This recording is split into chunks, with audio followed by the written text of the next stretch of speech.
What's going on, everybody? Back again for another video.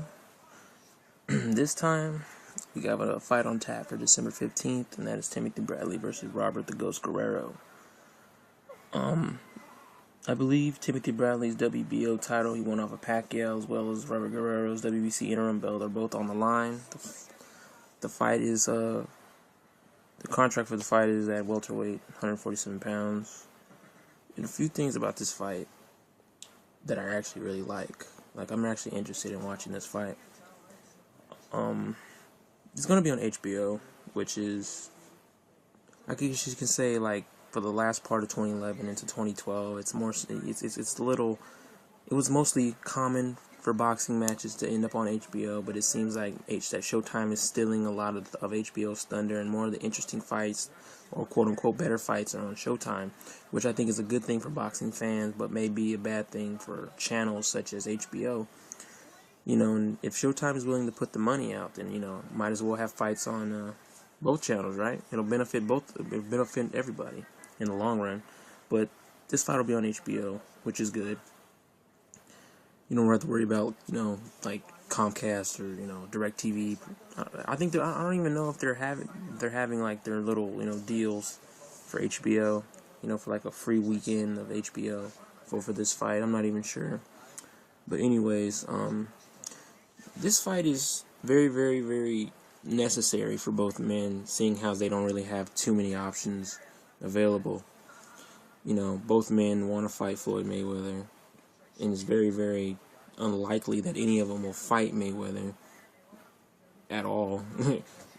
Whether it be 2013 or ever. It seems that there's a small hiccup in this matchup, where it seems that Guerrero's team claims that Timothy Bradley has a rematch clause in the contract, but Timothy Bradley's team refutes the claim and says they're not asking for one.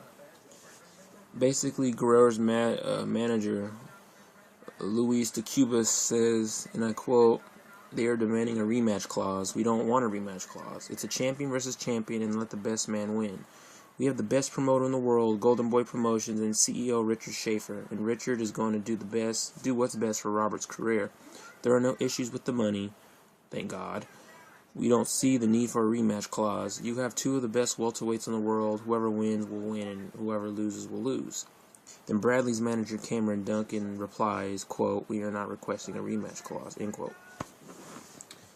Well, I mean, that's good in a way, because if this fight ends up being a stinker, then you're pretty much, both men are pretty much obligated to fight each other if there was a rematch clause.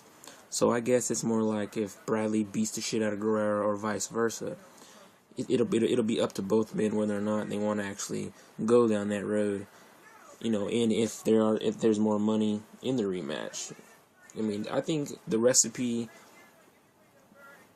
for a good match is definitely in this fight, right, between both men.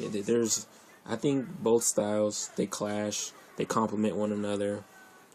Bradley has a weird style. He likes to just throw weird-ass punches, whether it be palm punches or just winging crazy shit around, and Guerrero has a more contemporary style, So I think I want to say it's a match made in heaven.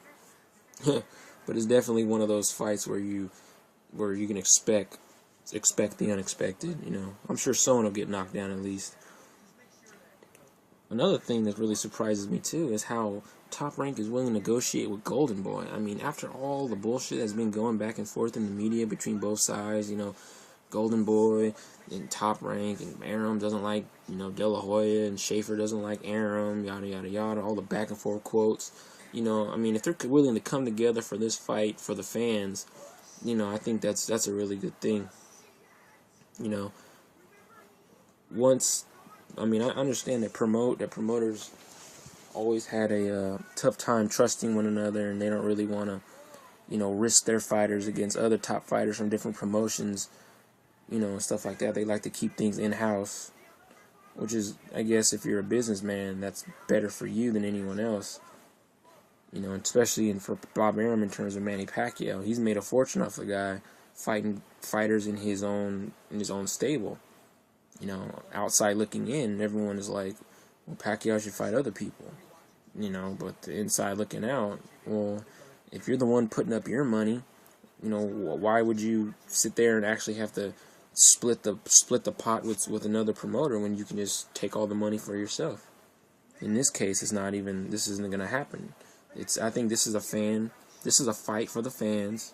You know, this is a fight that the boxing world desperately needs.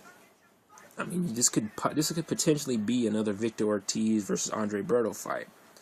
You know, without all the post-fight mishaps that's going on between both fighters and how they couldn't get the rematch going. The whole thing with, you know, how, what is it?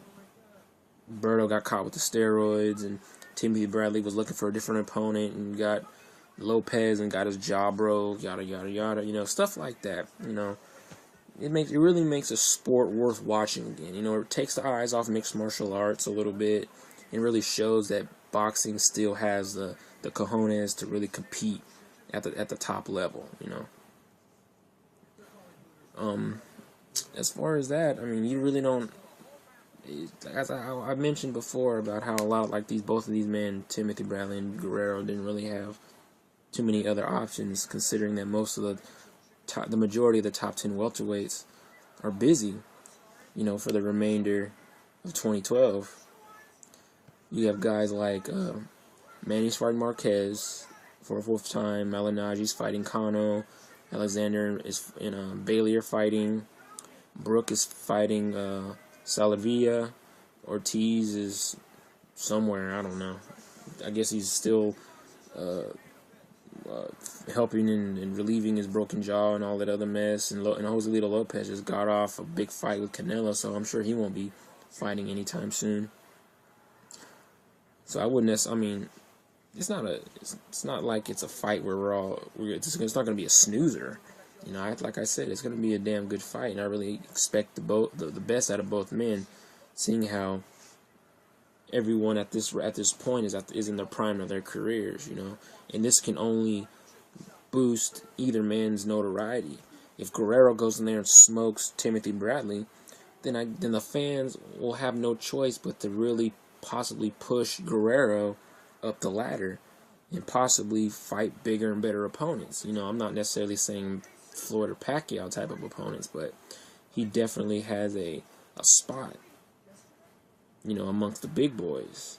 You know, he's still a B-level fighter, but that B-level fighter can still, you know, kick some ass. You know, as long as he doesn't go around shouting the names of Pacquiao or Mayweather if so happen he does beat Timothy Bradley. You know, he should be looking forward to fighting guys like Ortiz. You know, if Malinaji beats Kano, you know, I like to see a fight between Malinaji and Guerrero here. You know, I believe Malinaji has the WBA welterweight title, if I'm not mistaken. And if Guerrero has the WBC interim title and the WBO title, you could definitely have a match right there. I mean, and if it's on HBO, you got the WBA, WBO, and WBC titles on the line. I mean, it's been. I mean, I think what was it? What was the last fighter to actually unify all the titles in welterweight? I believe it was Zab Judah, if I'm not mistaken. I don't know. I can't remember that far back, but I believe it was Zab Judah was the last fighter to unify all the welterweight titles before they got split up amongst Gotti, Baldomir, Mayweather, shit like that. But yeah, I just thought I'd kick y'all a little bit of this knowledge if you didn't know already. But I'm out of here. Y'all take it easy. Peace.